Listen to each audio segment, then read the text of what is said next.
My name is Paddy. Hopefully this session right after lunch is interesting for you guys.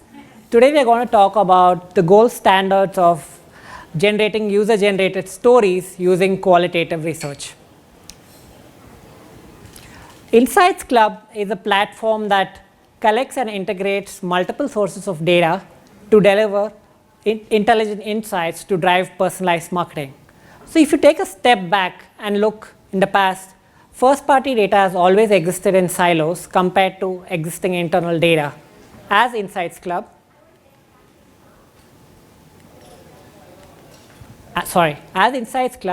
we bring all these data sources together as a single interface to give a more holistic insights to drive better ROI. So let's talk about how do we reach the right audience. We do this by smart targeting.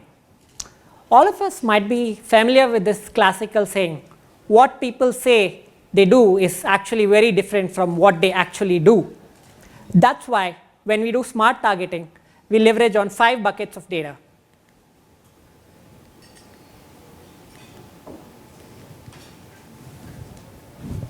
The first is demographic. So I won't get much into this. I'm sure you guys know about this. The second is location data. This is based on actual geofencing data, which tells us about the exact location of people. It's either geofencing data from based on your GPS data or wireless data.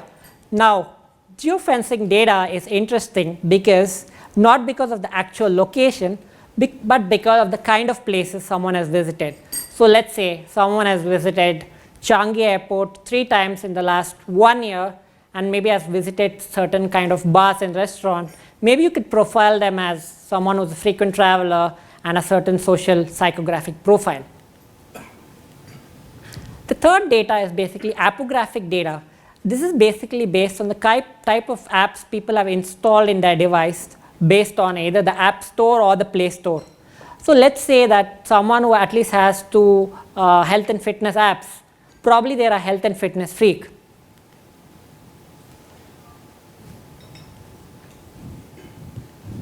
The next data is basically user intent and preferences. This is based on what kind of ads people have viewed or clicked in the past. So this is a much better indication of actual intent to purchase. So let's say that someone has viewed an ad for a car and has actually clicked on an ad 2 times in the last 3 months. Probably they are a high intent purchaser of cars. The last data is basically technographic data. So this data is basically based on what kind of a device someone is using, their phone model, operating system. This is quite interesting, especially for qualitative, because sometimes you're looking at influencers, early adopters, and this would give a good indication. Maybe someone who has the latest model of a phone has the latest OS. Now let me show you how do we bring all this through our Insights Club app. Our Insights Club app basically is, you could think of it as a kind of rewards app where we collect a lot of data passively once users have installed this device. So let me quickly show you the video. So user obviously first, once they come in, we gather the demographic, then the appographic data. All the apps which have a tick, someone has that app, which have a cross, they don't have the app. Then,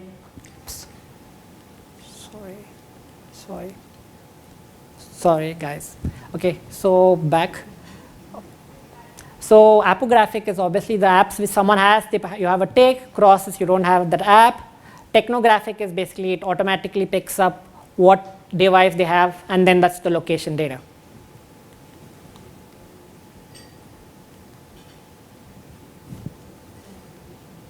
Okay, iCommunity is our proprietary solution to in the qualitative space. So this is mostly a solution to more get exploratory inputs. It could be for new product development, exploratory qualitative inputs to generate user-generated stories. So we'll talk a bit about how this methodology works.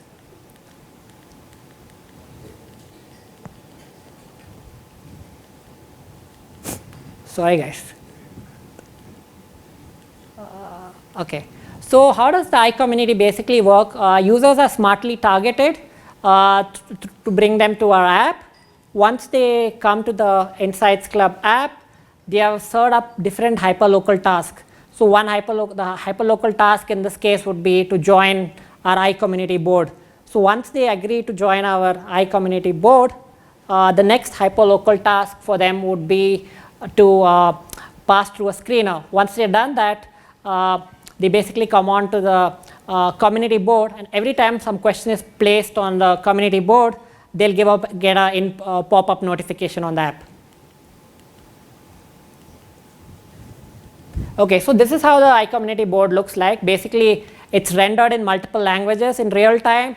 It allows images, videos. Basic idea is a moderator can throw 1 or 2 questions every day at a person, and normally it's done over 12 to 14 days, which means it's a much more kind of unobtrusive way compared to a traditional focus group. You get much richer insights. It supports more real-time video, audio, passive moderators, stuff like that. So this is an example of user-generated stories, which was actually generated based on our findings of the iCommunity.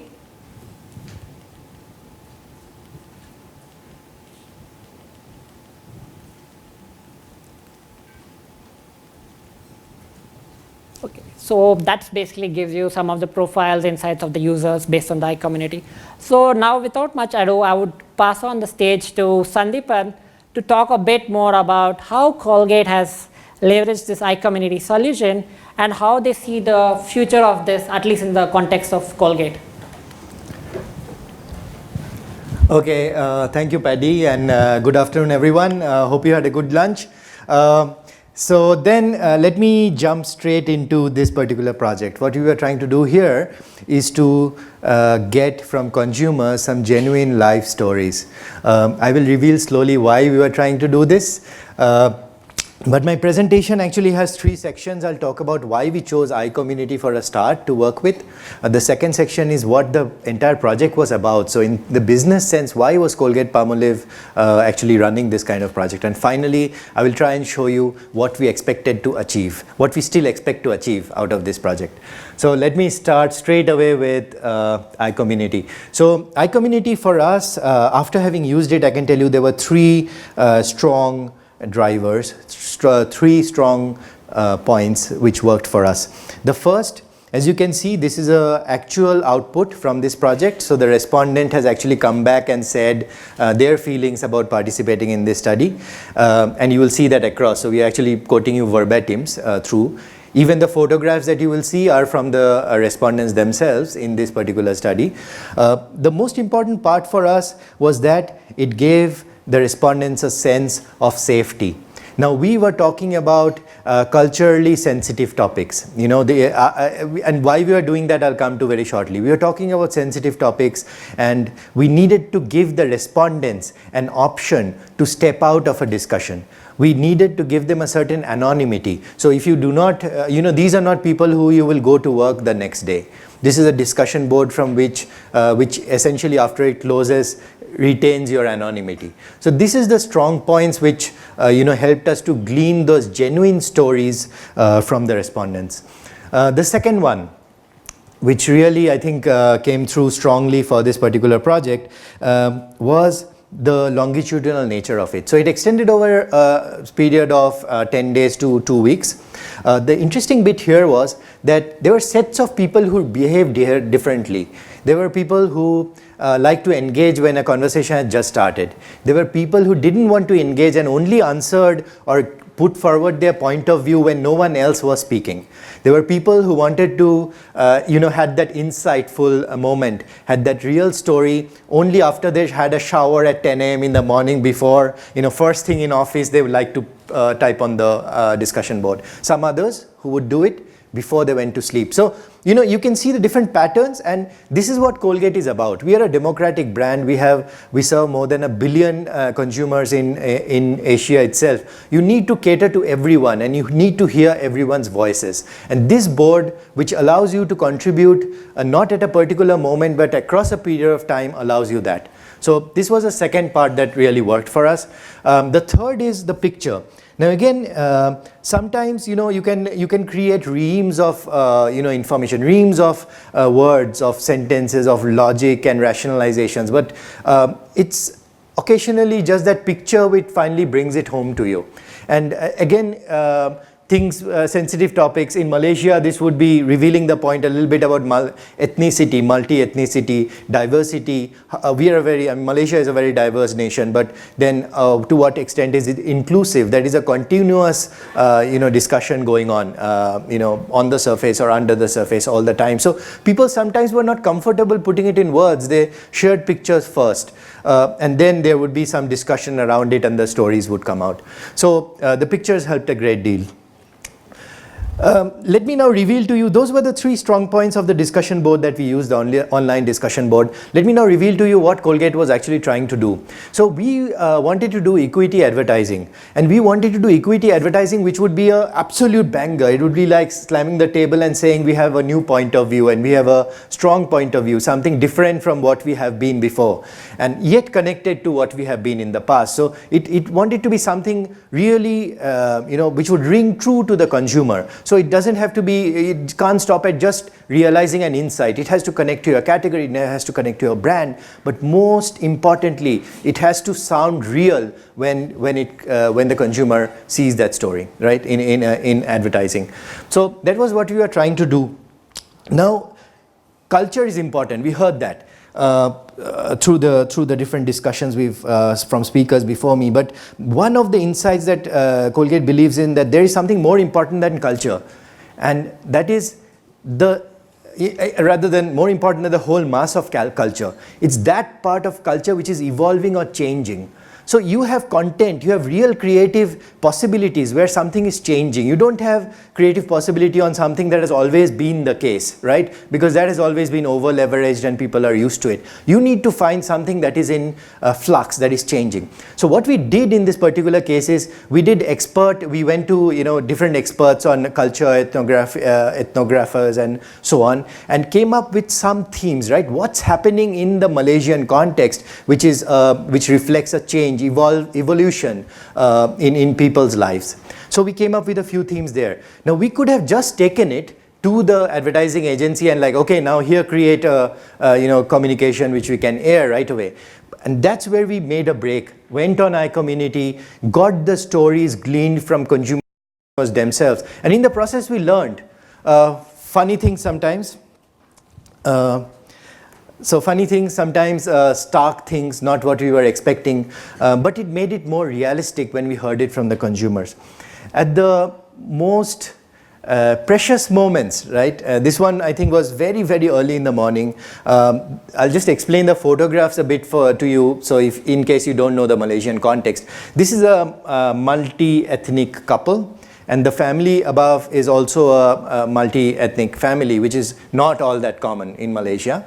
And there's always some degree of rift and conflict and trying to negotiate that happening. And then you can actually read the words. So when we heard the same thing from the experts, right, it was filled with quotations. How did it look? It looked like a 20-pager with quotations embedded in it from various writers and poets and all that. What we missed was the consumer language, the real consumer feeling. How does a consumer express this issue that they're facing? And the module that we did with online discussion board on iCommunity closed that gap. So what we hand over to the communication agency is a heady concoction of pictures and words and Manglish, which is Malay and English, and it's a local terminology which you can then use in your communication. So this is what the business intent was.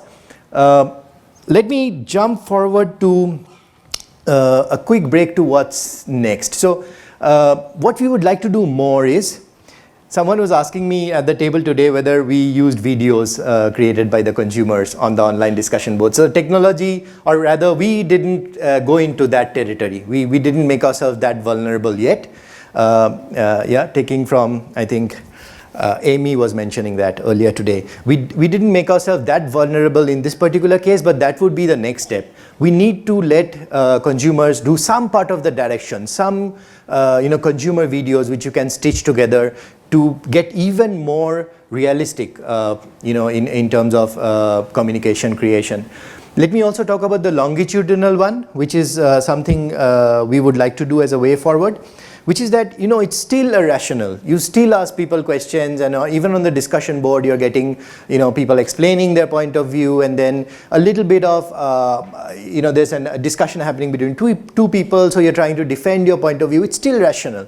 Ideally, we want to put in a visual or a communication and then see the impact of it over a period of time, straight on behavior. No rationalizations, no explanations needed. We just put in a stimulus and over a period of time track behavior. So these are areas which are kind of way forward. I would just give you the takeouts from my point of view on this, on this experience, and then I will show you the final output which we hope to achieve. So the takeouts for me is taking from 3 presenters before me. I have not a single original takeout. So one of them is we need to be more vulnerable. So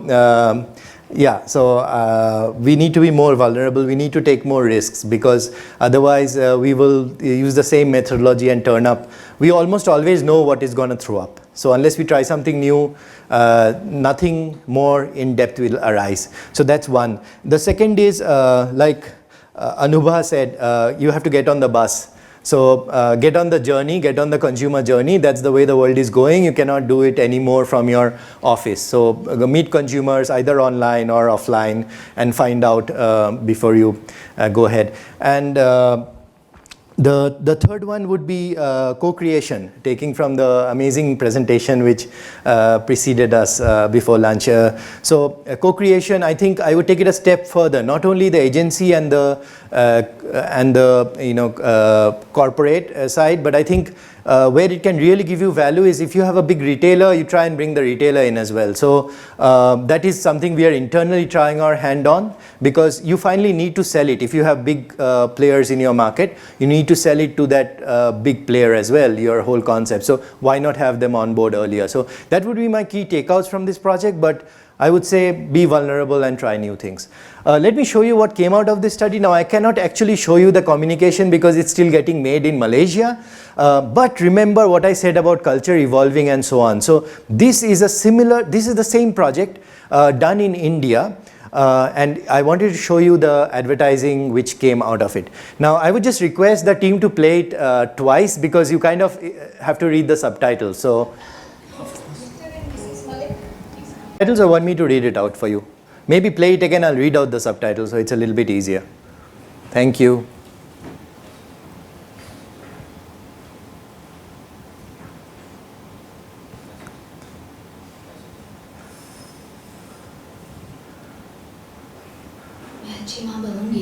Will I be a good mother? Of course. Mr. and Mrs. Malik. Of course. So then they call their names. नई शुरुआत कभी आसान नहीं होती, So new beginnings are never easy, पर आसान बन जाती है but आपकी स्माइल से। it becomes easier with when you smile. और आपकी हर स्माइल को कॉन्फिडेंस देता है कोलगेट। स्माइल करो और शुरू हो जाओ। And this confidence, every smile, the confidence given to you by every smile comes from Colgate, something like that. So it's rough translation. It's a ad running in India. So this is what I'm talking about. I hope you can make the connection between, changes in culture, emerging trends in culture, and how it connects to the brand and category for Colgate. So building a future to smile about. I'm Sandipan from Colgate-Palmolive with Paddy from Insights Club. Thank you very much. Thanks for listening.